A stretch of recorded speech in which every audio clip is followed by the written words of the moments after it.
pressure can sometimes bring about a performance, but Keith Richards might argue that the pressure the Rolling Stones were feeling when recording the follow-up to I Can't Get No Satisfaction led to their producer's worst production yet. Chart performance might suggest otherwise, but Richards' views aren't necessarily surprising. The band was, after all, in the middle of an important career lesson. No matter how successful you become, there will always be a market demanding that you give even more. No satisfaction, if you will. The Rolling Stones released Get Off of My Cloud in late September 1965, just a few months after they released I Can't Get No Satisfaction.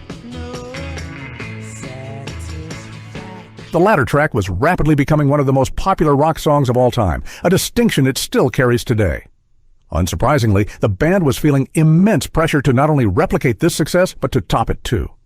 As much as they would have liked to rest on their laurels, neither their record label nor their audience was interested in them taking a break. So, the Rolling Stones rushed back to the studio to cut another hit. Get Off of My Cloud was the winning track, but Keith Richards wasn't so sure. I never dug it as a record, he admitted in a 1971 Rolling Stone interview. The chorus was a nice idea, but we rushed it as the follow-up. We were in L.A., and it was time for another single. But how do you follow Satisfaction? Actually, what I wanted was to do it slow like a Lee Dorsey thing. We rocked it up. I thought it was one of Andrew's worst productions. We can see the merit in Richards' thinking.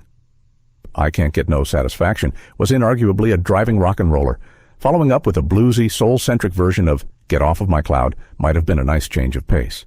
Nevertheless, the public didn't seem to mind the up-tempo feel. The song topped the U.S. Billboard Hot 100 and the U.K. singles chart. It also placed in the top 2 positions in Canada, Germany, Ireland, Norway, South Africa, Sweden, Australia, Finland, the Netherlands, and New Zealand. The Rolling Stones' 1965 smash hit, I Can't Get No Satisfaction, was all about commercial and sexual frustration. It was an angsty, feverish rock track buoyed by Keith Richards' iconic guitar part, the same one he wrote in the middle of the night, freshly awake from a deep sleep. In a way, Get Off of My Cloud had a similar feeling behind it. But instead of being frustrated at the world for not satisfying one's needs, Get Off of My Cloud is about being frustrated at the world for not letting someone satisfy their own needs. To enjoy themselves, to relax, to take a breather, all things that a band that just hit their first number, one single in the U.S. might expect to enjoy. In the 2003 book According to the Rolling Stones, Keith Richards recalled that period of time after Satisfaction as a great triumph. Mick and I were sitting back in some motel room in San Diego, if I remember rightly. We gave this big sigh of relief, and it was exactly at that moment that there was a knock at the door, and the phone started ringing, and people wanted the next hit.